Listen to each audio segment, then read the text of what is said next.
Today, we will learn and reflect on the commandment, do not envy, in the small and large catechisms penned by Martin Luther. Luther was remarkably intelligent and a brilliant theologian, but his otherwise brilliant theology was marred by anger towards the papal institution, as he called the Pope many vulgar names, and anger towards the Jews. This is true even in the large catechism. Even here he calls the Pope names, and he opens his discussion of several of the Ten Commandments with anti-Semitic comments, including the commandment, do not envy. Now, we have another video on the puzzling Stoic philosopher and Roman emperor Marcus Aurelius, who may have been both a persecutor of Christians while at the same time promoting a Stoic philosophy that was similar to Christianity in many respects, and who was surprisingly admired by some early Christians, including St. Justin Martyr. If we can learn positive lessons from the Stoic philosopher Marcus Aurelius, we can also learn positive lessons from Martin Luther, and we can also learn from his imperfections. At the end of our talk, we will discuss the sources used for this video and the additional lessons we learned from these sources, and my blogs that also cover this topic. Please, we welcome interesting questions in the comments. Let us learn and reflect together.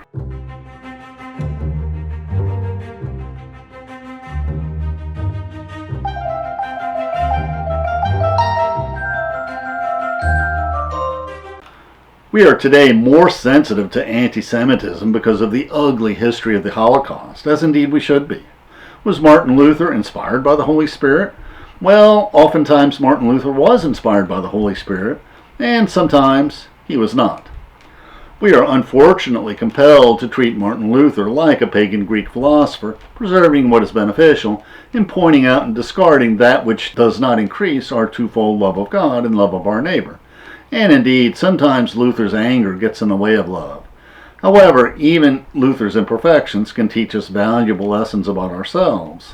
And we'll start our discussions by the observations on envy in Martin Luther's small catechism. You shall not covet your neighbor's house. What does this mean? That we should fear and love God, so that we should not seek by craftiness to gain possession of our neighbor's inheritance or home, nor to obtain them under pretext of legal right, but be of service and help to him that he may keep what is his. And Luther follows the Catholic catechetical tradition where the commandment, do not envy, is two commandments. And the next commandment, you shall not covet your neighbor's wife, or his manservant, or his maidservant, or his ox, or his ass, or anything that is your neighbor's. What does this mean? We should fear and love God, so we should not abduct, estrange, or entice away our neighbor's wife, servants, or cattle, but encourage them to remain and discharge their duty to him. Now, Martin Luther was previously an Augustinian monk, and we know he read St. Augustine, as he was a professor, and because Lutheran theology, like Calvin's theology, is founded on Augustinian theology.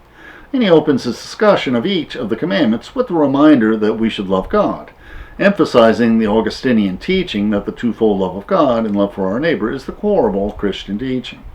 Luther also expresses the positive form of this commandment, that we should help our neighbor to retain that which belongs to him, and not entice away his wife or servants or cattle. What is also curious about his exposition of both the large and small catechisms is that Luther is reluctant to label errant thoughts as sinful. All other commentators and all other traditions, including other Protestant commentators that we have studied so far, characterize envy as a sin of thought. But Luther just doesn't want to go there. Perhaps this reluctance to label thoughts as sinful is colored by Luther's early experience as an overly fastidious monk who was constantly confessing to his confessor his unworthiness, how his thoughts often wandered into sin. And we see that even today when many young Christians fall into this trap of over-fastidiousness and unending anxiety. And as Christians, we simply need to confess and forget, recognizing that what is important is we do not feed our temptations, and that we can be both repentant and aware that it is difficult to tell when temptations cross over into impure thoughts and sins. But as the Greeks say, nothing to excess, and anxiety in excess multiplies our temptations. So we'll go over to his description in the Large Catechism. Now, Luther opens his discussion of envy in the Large Catechism with extended anti-Semitic commentary, but we're going to ignore this elephant in the room till after we discuss the positive lessons he has to offer. After all, we always want to bring out the best in our neighbor, and also in Luther. Martin Luther is an excellent judge of character. Luther states, "Such is our nature that we all begrudge one another's having as much as we have. Everyone acquires all that he can, and let others look out for themselves." Now, dear gentle reader, following Luther's lead, you can search all day for the verse, "God helps those who help themselves," but you'll do so in vain, for not only did God not say this saying is totally repugnant to Christianity. Luther continues, "Yet we all pretend to be upright. We put a fine front to hide our rascality. We think of artful dodges and sly tricks under the guise of justice. We brazenly dare to boast of it and insist it should not be called rascality, but rather shrewdness and business acumen. And we put as illustrations the photos for the movie To Kill a Mockingbird. And this is a story of a black man in the Deep South who is falsely accused of rape and is tried, convicted, and later killed by a mob. And there are more injustices in this story. Now, Jim Crow racism is in part a sin of envy, for society is envious of whatever goodness and success that blacks may attain, eternally trying to keep them down. We selected this as our illustration because it is a perfect example of rascality and evil that many white Southerners excused because the Jim Crow police and courts tolerated and encouraged this discrimination and brutality, cloaking it in a guise of justice and normalcy. Luther is the rare theologian who has some grasp of the law. He talks about lawsuits and bribes and how eagerly people are to steal inheritances from their close relatives. Luther tells us that just because a judge in a court excuses our actions, that does not make our actions moral and right. Just because a sale has been forced and title passes legally does not prove its morality, and it does not excuse theft. Sometimes when people gain property by irreparably harming their neighbor, they boast about how great a bargain they drove, and they boast about how much of a steal the transaction was, as if theft is something worth bragging about. Likewise, Luther warns against enticing away our neighbor's wife or servants or cattle. Now, does this also apply to businessmen who wish to entice away the employees of their competitors? Now, you can answer this question for yourself, but the real question is, when does cutthroat competition in business cross over into the sins of envy and theft? And to bring this point at home, this is the speech of the Wall Street speculator in the movie Wolf of Wall Street. Greed, for lack of a better word, is good. Greed is right, and greed works. Greed clarifies, cuts through, and captures the essence of the evolutionary spirit. And he goes on about the good things about greed. Luther proclaims we are forbidden to entice anything away from our neighbor, even though in the eyes of the world we could do so honorably, without accusation or blame for fraudulent dealing. Later, Luther also says, God does not want you to deprive your neighbor of anything that is his, letting him suffer loss while you gratify your greed, even though in the eyes of the world you might honorably retain the property. Luther explains that covetousness may lead us to file lawsuits against our neighbor, seeking damages, disputing inheritances, or simply to squeeze something out of our neighbor, or bribing public officials to give him title to a desired property.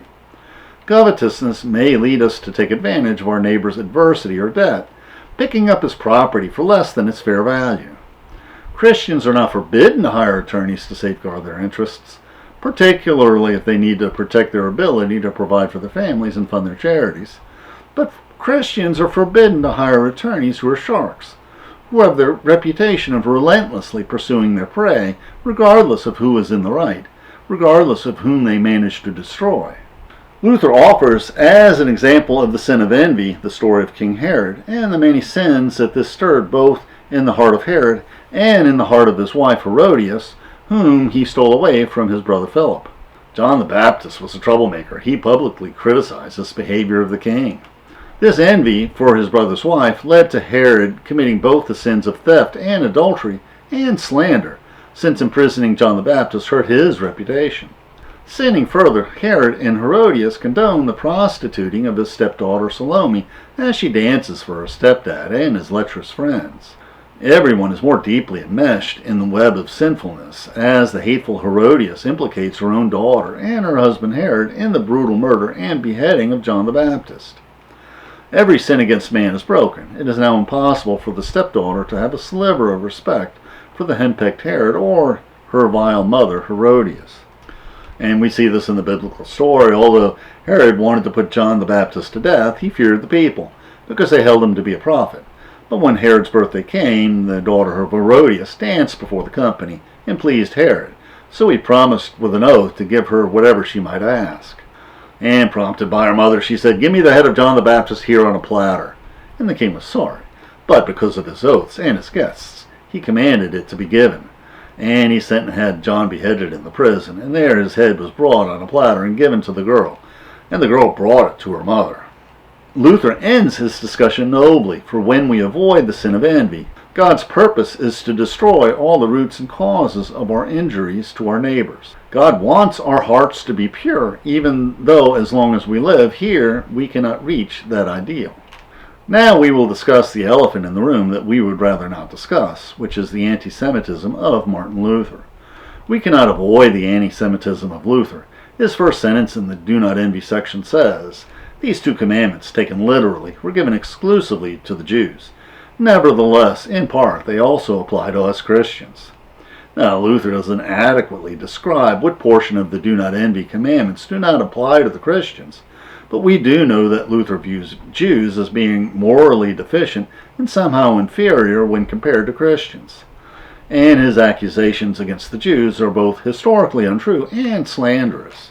Personally, I dislike these sorts of discussions which find fault with spiritual leaders, present or past. But today in our politics, we see so much racism and anti-Semitism, and they always go together, even among Christians, that we cannot pretend that it does not exist. And Luther broadcasts his flaws so flagrantly that you cannot read Luther without confronting his faults. On a positive note, Luther is one of the few who comments on the banality of evil, how evil can never be turned good by public opinion, how it is impossible to make evil good by legislation and judicial action, how legality and morality are not necessarily equivalent. Luther just didn't carry through this concept to its logical end, but with the eyes of the concentration camps victims staring at us from the post-World War II photos, we do know where this all has led. And we're planning a future video on Hannah Arendt on her book, Eichmann in Jerusalem, which is subtitled, The Banality of Evil. There are many books that touch on Luther and his anti-Semitism, which you can read if you like. Wikipedia has an article titled Martin Luther and Anti-Semitism, which seems to accurately summarize the history of this sordid topic. Early in his ministry, Luther in 1523, in his essay, That Jesus Christ Was a Jew, in which he preached that we should be kind to Jews so that they may convert. But Luther did not age well. He decided that we should not be kind to Jews, because Luther was disappointed that Jews did not start converting to Lutheranism even when shown how superior it was to the corrupt Catholicism. So in his bitter anger in 1543, several decades later, Luther penned the horrific On the Jews and Their Lies.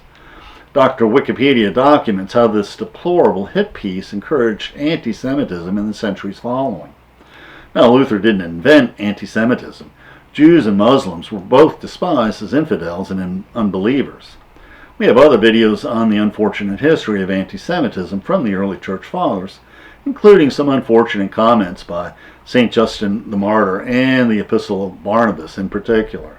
There is an extremely anti-Semitic tract attributed to St. John Chrysostom, and several strongly anti-Semitic comments by St. Cyril of Alexandria. In the First Crusades, several centuries before Luther, the enthusiastic Crusaders torched Jewish communities and murdered many Jews, and stole their stuff, of course, on the way to the Holy Land, which the Catholic Church officially condemned, but which many churchmen tolerated. And there were periodic Jewish pogroms throughout the Middle Ages and Renaissance. Luther did greatly encourage virulent anti-Semitism. Centuries later, without exaggeration, Adolf Hitler could quote Luther as support for his Nazi anti-Semitic policies. German and European rulers in Luther's day did not implement his suggestions, but Hitler and his SS thugs several centuries later finally did follow Luther's advice in Kristallnacht, the Night of Broken Glass, where so many Jewish homes, synagogues, and businesses were looted, burned, and vandalized. Afterwards, Jews were either exiled penniless or sent to the death and work camps. And our video covers this horrific history, how courageous, and some not so courageous, German Christians resisted the evil Nazi regime and its anti-Semitism, and sometimes survived. What were Luther's suggestions against the Jews? First, set fire to the synagogues and schools, so God might see that we are Christians. Oh God.